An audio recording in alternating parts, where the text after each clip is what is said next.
Aujourd'hui, nous allons parler des résidences et des châteaux où avaient habité les rois de France dans des époques différentes de leur règne.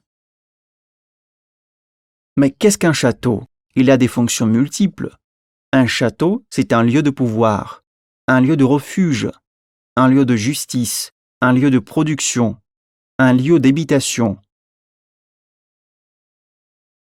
Quels sont les aspects architecturaux d'un château fort?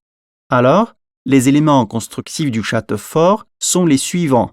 Un fossé profond, une cour, le donjon qui constitue la tour principale du château, élément défensif essentiel, les tours, les remparts, une enceinte, un parc, un jardin. Comment est l'intérieur d'un château? En voici quelques détails. Une chapelle, une cheminée, un escalier, une fresque, une tapisserie, une galerie, un appartement, la grande salle. Alors, quelles sont les résidences les plus connues des rois de France? La cour royale traverse le royaume de château en château, principalement en Île-de-France et dans le Val-de-Loire. Château d'Amboise. Construit par les ducs d'Anjou, il appartenait à la famille d'Amboise, qui, ayant comploté contre le roi Charles VII, voit son bien confisqué et devenir demeure royale. Le château est embelli par Charles VIII, qui y naît et y meurt à l'âge de 28 ans, en 1498. C'est dans la chapelle du château qu'est enterré Léonard de Vinci. Château d'Angers. Une ancienne forteresse avait été construite au XIIe siècle par Henri II Plantagenet, roi d'Angleterre. Très endommagée par le temps, elle a été restaurée et on peut toujours admirer les 100 mètres exposés aujourd'hui. Château de Blois. Le château médiéval des comtes de Blois devient la résidence principale du roi Louis XII. Le château de Blois, tel qu'il peut être admiré de nos jours, est principalement constitué de 3 ailes où se mêlent les styles gothique, Renaissance et baroque. Château de Chambord, le plus vaste château de la Loire. En 1519, le site de Chambord est choisi pour ouvrir le chantier d'une résidence de chasse sur l'emplacement d'un ancien château fort.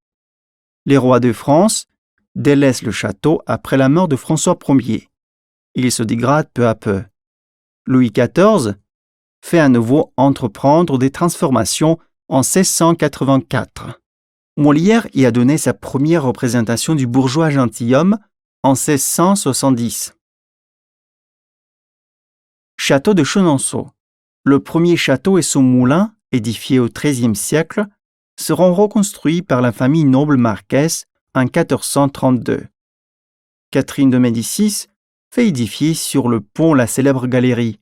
Cette demeure royale verra des fêtes nombreuses et fastueuses jusqu'au décès du roi Henri III. Très beau jardin à la française, dont celui de Catherine de Médicis derrière le donjon et celui de Diane de Poitiers sur la rive du Cher, avec un vignoble réputé. Château de Langeais. Il est actuellement considéré comme étant la plus ancienne forteresse en pierre construite sur le sol français. En 1465, Louis XI ordonne sa reconstruction. L'événement le plus marquant de la vie du château est le mariage de Charles VIII avec Anne de Bretagne. Château de Fontainebleau est le seul château royal et impérial habité successivement pendant 7 siècles. Il comprend plus de 1500 pièces avec 130 hectares de parc. Le château doit son origine au plaisir des rois pour la chasse. C'est François Ier qui le reconstruit presque entièrement. Louis XIV vient souvent au début et à la fin de son règne avec Madame de Maintenon. Louis XV et XVI transforment surtout les appartements. Palais du Louvre. En 1200, Philippe Auguste fait construire le château fort du Louvre avec un donjon pour servir de forteresse militaire où il abrite ses archives, son trésor, tout en démurant au palais de la Cité. C'est Charles V qui va le transformer en résidence avec la fameuse librairie, puis c'est le désert pendant 150 ans. Marie de Médicis décide d'habiter le Louvre et demande à l'architecte Delorme d'élever un château à 500 mètres du Louvre, les Tuileries. Après la chute du Second Empire et la guerre franco-prussienne, le palais de Tuileries a été totalement détruit par un incendie en mai 1871. Il ne reste que le jardin de Tuileries. Château de Versailles. C'était une maison qui avait été construite par Louis XIII pour s'éloigner un petit peu de Paris. Il s'est construit un pavillon de chasse à Versailles et ce pavillon de chasse a été agrandi, aménagé pendant plein d'années par Louis XIII et par son fils Louis XIV, jusqu'à ce qu'il devienne ce qu'il est aujourd'hui. C'est un château magnifique et gigantesque. Il fait 63 000 mètres carrés et est composé de 2300 pièces. Comme vous avez remarqué, il y a beaucoup de dates et de chiffres dans le contenu de la leçon d'aujourd'hui.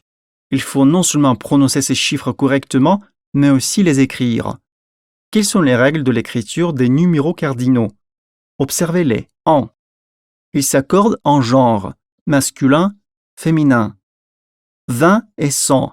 Ils prennent en S s'ils sont multiplient et s'ils terminent le nombre. 1000. Il est toujours invariable. Tous les autres déterminants numéraux sont invariables. Milliers, millions, milliards. Ce ne sont pas des déterminants, mais des noms. Ils s'accordent comme des noms et prennent toujours en S au pluriel. Maintenant, c'est à vous de choisir une des résidences royales en France et de présenter son histoire et son architecture. Si vous préparez un exposé écrit, n'oubliez pas les règles d'orthographe des numéros cardinaux.